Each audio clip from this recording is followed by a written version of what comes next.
Hi folks, and welcome to Tech Talk. My name is Anu. My guest today is Randy Haykin. Randy is founder of the Gratitude Network. Come join me.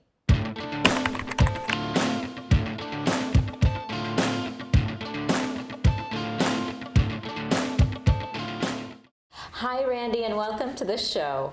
Thank you. I'm very grateful to be here, Anu. I'm so excited to learn about your nonprofit. It's called the Gratitude Network. Yes. And your plan over the next 5 years is to impact the lives of 50 million underprivileged children around the world, which is fascinating. Before you founded the Gratitude Network, you had a successful career in tech in Silicon Valley, and you're applying the lessons that you've learned as an entrepreneur in engaging other successful fellows into the program, as well as mentoring fellows that are already involved in social change. Mm-hmm. My first question to you is, tell me how the Gratitude Network works. Sure. Well, Gratitude works on a leverage model. We look all over the world for top social entrepreneurs, but specifically those that are impacting children or education. Then we surround them with resources. We have an executive coach that works with them one-to-one for a year, and we also give them access to a tremendous network of resources, including expert advisors and an event that we hold each year where they can come in and work hands-on with our team, as well as peers, others who are doing the same kind of work. I see. And so what's the story behind how the Gratitude Network was founded? Well, the story goes back to the year that I turned 50. And that year I wanted to treat myself to something unique. And I decided, what if I pay more attention to my environment every day and blog or post an image of something I'm grateful for each day of my 50th birthday. So for 365 days, I was blogging something I was grateful for. And about halfway through the year, I realized, I'm grateful for the network that I have, that I've built over 30 years in the Silicon Valley. I wonder if I could get those folks to think about what they're grateful for and give back to others. So it kind of dawned on me that maybe a network related to gratitude could have an impact in the world. And that's where the name came from. That's so interesting. So what are the types of organizations that you work with, that you focus on? Yeah, so whereas most of my career was working with early stage startup, the Gratitude Network actually focuses on what I would call scale-ups. These are companies that already have a model that they've tested. It's worked in one or more instances, but they want to grow, they want to expand. Particularly, they might be impacting thousands of kids, but they want to impact tens or hundreds of thousands, and in some cases millions of children. And so this is the type of entrepreneur that we look for. They're all over the world, more than 35 countries around the world, and they tend to be nonprofit or for-profit and younger teams that are trying to change the world. I see. And so how is the Gratitude Network accelerating the growth of these organizations? Sure. Well, if you look at scaling up, this whole area that I've become very familiar with in the last 5 years, you've got certain issues that a scale-up faces. You've got leadership issues, you have business model issues, team development issues, organizational issues, go-to-market, and a variety of other things. So there's a set of issues that really the scaling organization is dealing with.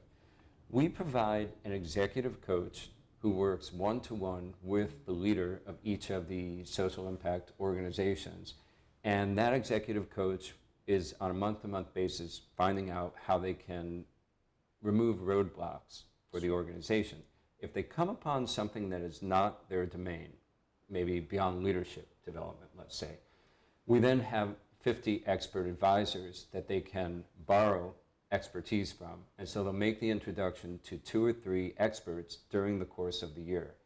And then the third component is the peers themselves. So this year we had 24 in our cohort, 24 CEOs from around the world. They're helping each other out. So we enable them through gathering that we have once a year called the Leadership Summit, But we also have every 2 months a video conference call where they're all on and supporting each other. I see. So you just mentioned that you have you work in 30 some countries, right? You're in 30 some countries, and so how many fellows do you have? Is it 25 fellows? The CEOs are the fellows. The CEOs, we call them fellows, Sure. and they're generally running a social impact organization. It's 35 countries over the course of our last 4 or 5 years now. So the program for education and kids began about 5 years ago. We've had 60 organizations go through that in total. Another 24 or so will come this year. So by the end of the year, around 84, 85. Each organization becomes an alum of the program, and they get to come back to different leadership development activities that we do, or they can tap the network by simply emailing in with a request for help on something or other. How do you find your social entrepreneurs? Great question. In other words, how do you find a change maker somewhere in the world and have them come to you? We work with about 20 social impact organizations around the world, and they have feet on the street. They're bigger than we are, but they'll put the word out on our behalf every year when the application process starts up. And they know we do great work with entrepreneurs, which gets them excited. So the word gets out. People can apply online each year for our program. This year we had, in just this last applicant pool, 725 applications from all over the world. Then we winnow that down in very much like a venture capital process of thinking through all the critical elements of success of the organization. We get it down to the last 50 or 60, and we have a panel of judges from all over the world who are chosen for their expertise with either kids or venture capital or scaling up. And then they judge as a team the final set of applicants and narrow it down to the last cohort of about 20 to 24 organizations. What are the eligibility requirements to become a fellow? Well, we just went through the process of bringing a new set of fellows in for 2019, and we had 725 applicants from around the world, India, 5 or 6 different countries in Africa, South America, and of course all over the US. So these entrepreneurs, first of all, they're all education or children related up to college age. So that's the impact target that we're trying to have in reaching 50 million children in aggregate over the next several years. Second of all, they have a scale stage organization, so they've already proven themselves in some way. Most of the leadership team is in place. They've tested 1 or more business models. They're pretty much up and running. They've raised some money. We know that they're going to continue to exist.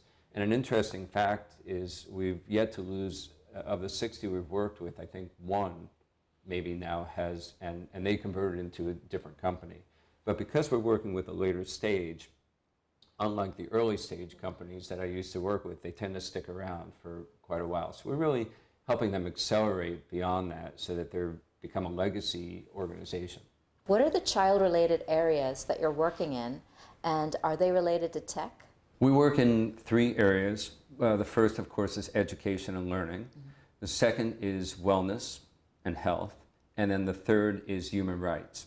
So within those 3 areas, again, this is global, we have probably about 60% in any given cohort is tech related.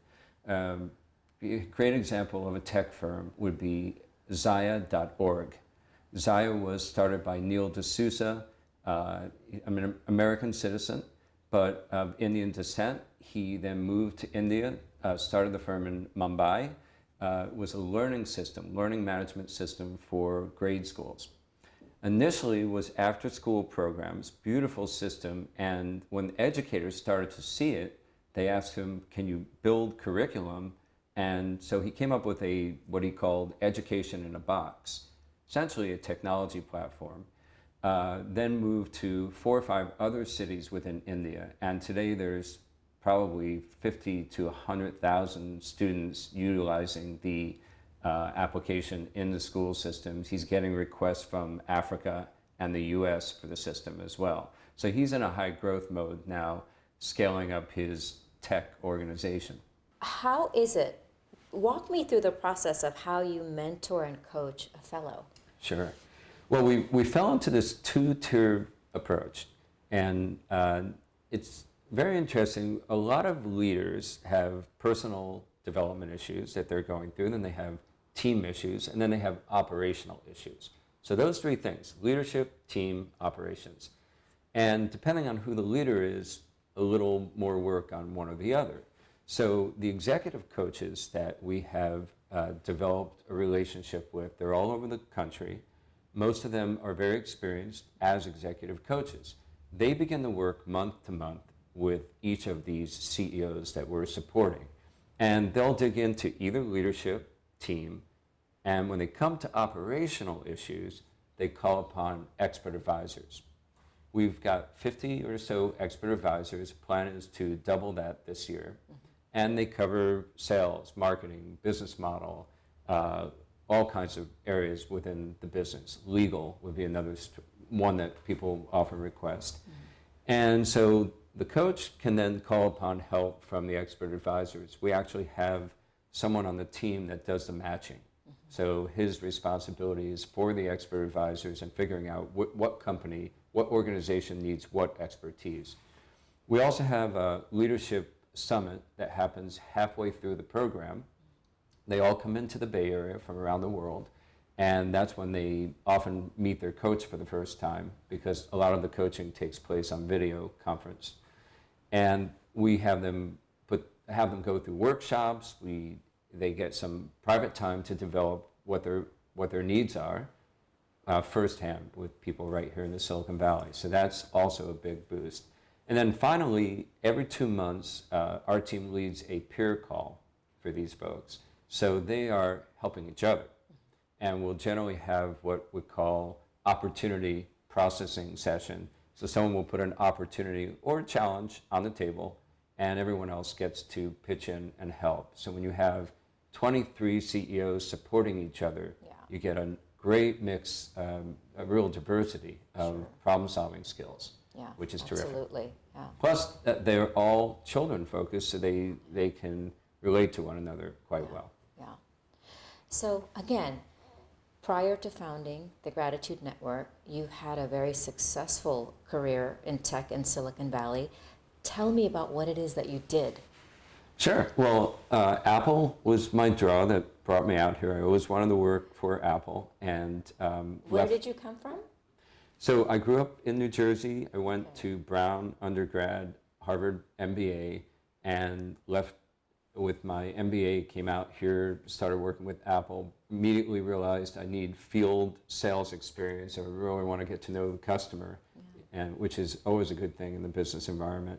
That led me out to the field and back into marketing. I ran Apple's multimedia developer program globally before leaving. I went to Paramount to do a digital media incubator called the Media Kitchen, which was a heck of a lot of fun. I see. And then one of the folks that came in to support us there was asked to be the CEO of Yahoo at the founding of Yahoo, and asked me to join him as the original VP of Sales and Marketing there.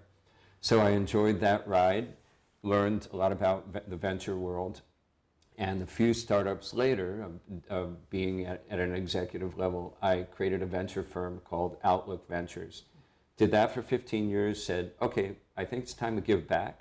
And that's when this 50th birthday gratitude, 365 days of gratitude came up, and the transition to the Gratitude Network came about.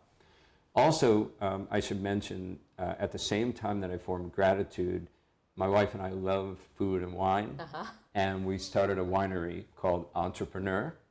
And Entrepreneur Wines is Napa, Sonoma Wines, but all of the profits from that have gone to supporting the Gratitude Network and the work we do with social impact.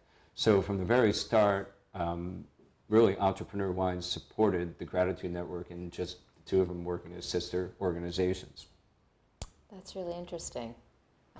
What is one thing that you do better than anyone else? So what is the secret to your success? Well, if I were to point to one thing, I think it would be my ability to mix left and right brain. So I have a very creative background as a child, and actually through college years. And then there was this brain split, and I ended up at Harvard Business School, which is really a pretty cerebral Right. event. And so this left brain, right brain thing has followed me throughout. That's why I wanted to go to Apple. I love the Macintosh because it was the perfect tool for a left brain, right brain thinker. You could do everything from Excel to beautiful graphics. And that was what really attracted me. Digital media can really be a left brain, right brain thing. So I would say that has allowed me to be very creative and yet very organized as a business person. I see. What is one word that describes you best in the way that you work? I recently came up with a really interesting word, TA-tivity. Not creativity, but TA-tivity. Technology and creativity combined. So I would say TA-tivity because I love tech and I love using it in a creative way. I see. Gosh, thank you for coming on the show. It's been a pleasure having you. Thank you. And hope to see you again very soon. Yeah, all the best. Thank you. Folks, thanks for joining us. We will see you next time. Bye-bye.